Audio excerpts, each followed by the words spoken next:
Hey all, welcome to Parker's Reefs. In today's episode we're going to check out the SeaTorch titanium algae scraper.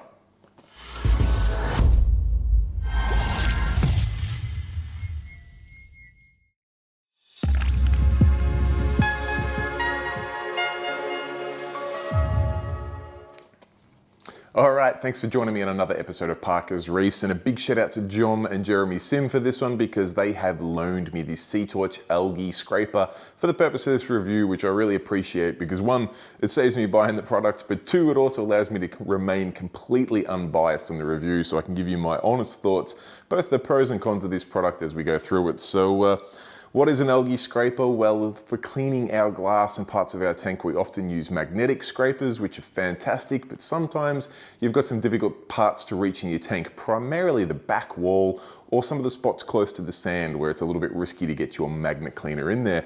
And that is where an algae scraper like this SeaTorch unit here can be really, really beneficial. Now, what makes this one a little bit different from some alternatives on the market is that it is extendable. You can actually screw together different lengths of arms together to make a short one or a long one, which removes the need to have separate items like I currently do. These are my current algae scrapers, and these, to be fully transparent, do a fantastic job.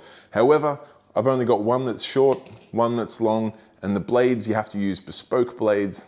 They're fine, they do the job well, but they come as a unit like this. You buy blades like that, you buy them in a 2-pack at a time. I buy one for my long, one for my short scraper, and we go about doing the scraping from there. The SeaTorch unit itself can be put together as a short scraper or a long scraper, depending on how many of the arms you screw together. And as the name would suggest, it is made out of titanium. Let's rip open the box so we can have a look at what comes with the kit now. Okay, first of all, we get some instructions showing how to put it together to be a 37 centimeter, 45, 54, 62, or 70 centimeter scraper.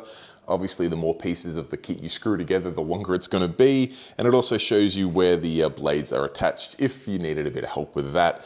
Once we actually have a look at the unit itself, you can see the titanium is quite a nice finish, and I really like the knurled handle. That feels like it's going to give good grip, and it's not going to have any sort of I don't know, rubbery parts like the other scrapers I use that can pop off. That's going to give you a nice solid grip all along. If I've got any criticism at this stage is that the titanium, the arms are very thin. I know titanium is strong, but I don't want to lean too hard on this scraper in fear of bending the arms. And if we have a look at the blades themselves, which is obviously one of the most important parts of the scraper, one thing I will point out here is that it does come with a bunch of blades. In fact, 7, 8, 9, 10. We get 10 blades in the kit, which for a startup price of $99 Australian, that makes a very, very good value. And when we have a look at one of the blades, you can actually see that they are double-sided in that you can actually use that side of the blade, then flip it over and use the other side of the blade. So in effect, you get 20 blades in the startup kit, and you can see that the blades themselves have a curled edge, so that they're not square pointings, which can be very, very dangerous with the silicone. Obviously, a blade this sharp, you still need to be very careful as you get near the silicone. You don't want to pierce into that, but the rounded edges are going to make that a little bit safer. They are paper thin too, very, very sharp blades, must be careful.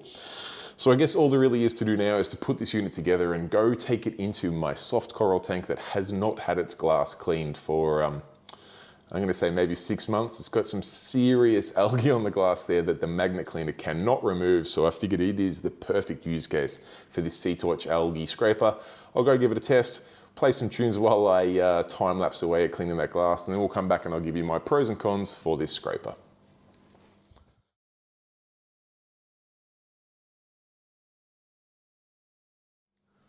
All right, now that I've got the unit assembled, it's probably a good opportunity to show the comparison between the two continuum scrapers and the SeaTorch one. This is the continuum long scraper, and you can see it comes in at 90 centimeters or approximately 3 foot long. This is the shorter, actually, I'm not sure if they call it a medium, but it's the shorter of the two continuum scrapers. It comes in at 60 centimeters or approximately 2 feet. You can see the SeaTorch at its full extension, that is all the pieces that are included with the kit, comes in roughly in between. We're talking about 70 centimeters of extension there. Now, I guess it would technically be possible to buy more than one of the SeaTorch kits and screw more of these connectors together. I'm not quite sure how it would operate in that configuration because I've not personally done it, but I guess you can also shorten this one right down to be considerably shorter than either of these options to give you a nice little hand scraper, which is probably something I like about it a lot, because sometimes I do find in some positions on some tanks I'm working on that even the shorter one of the continuum scrapers is far too long. So let's jump into the fish room, get onto that soft coral tank and give it the cleaning of its lifetime, see if we can bring it up looking like new.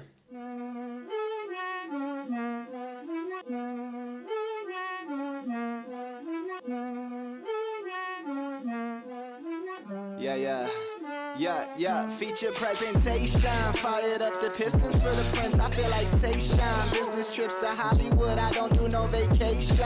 When the drop go platinum, I'ma hit the hesitation. Anyone who doubted, I go Lilla with the blazing. All right, here's the finished product. I probably should have got some close-ups of the algae beforehand, but a good few minutes with the SeaTorch titanium algae scraper, and this 10-year-old Red Sea Max 130 has come up like absolute new. The algae that had been baking away on there for a good 7 or 8 months came off with absolute ease, and the glass looks fantastic. I didn't even have to remove the Tunzi wave pump.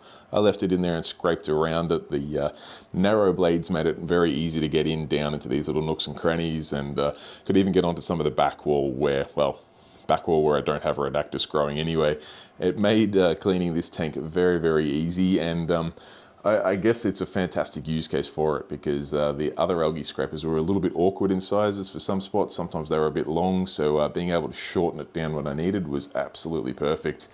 Let's jump back out into the kitchen and I'll give you my final thoughts on the SeaTorch titanium algae scraper. All right, now that we've had a good close look at the SeaTorch titanium algae scraper and we've seen it in action on my soft coral tank, there's nothing left to do other than to give my final and closing thoughts on the piece. And I've got a list of pros and cons, as I like to do in these reviews, and I guess we'll start off with the cons so we can finish on a high note.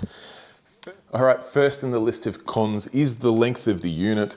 I was really hoping that I'd be able to replace both of my continuum blades with this unit, and unfortunately at its full length we found that it came in between the length of those two. So whilst it was great for working on my soft coral tank and some smaller tanks like my frag tank, it wasn't quite long enough for me in my big dream reef tank, and that's a con for me, but it's obviously going to depend on the size of the tank you're working on. I've got a 7 foot, well, 210 centimeter by 90 by 75 centimeter tank there, and this scraper just wasn't quite long enough for my use case there. All right, on to con number 2. I did find that the titanium, particularly in the head area here, was a little thin, and if I pushed hard on it, it would actually bend the head of this, and that's probably more on me. I'm pushing harder on the tool than I need to. The blades are incredibly sharp. There's no need to push that hard, but I did every now and then find that I was just getting some weird angles with it, and I'd pull it out and see that I had just bent this back a little bit. It was very easy to bend back, but it did give me, I guess, a little bit of a lack of confidence that it was going to hold up to some rigorous use if I was able to bend it that easily. All right, enough of the cons. Let's move on to the pros. And the first pro I want to start off with is the value. This guy comes in at $99 Australian and came with that 10-pack of blades, which are double-sided, so you effectively get 20 blades. I personally think that's incredible value, particularly compared to some of the other scrapers on the market.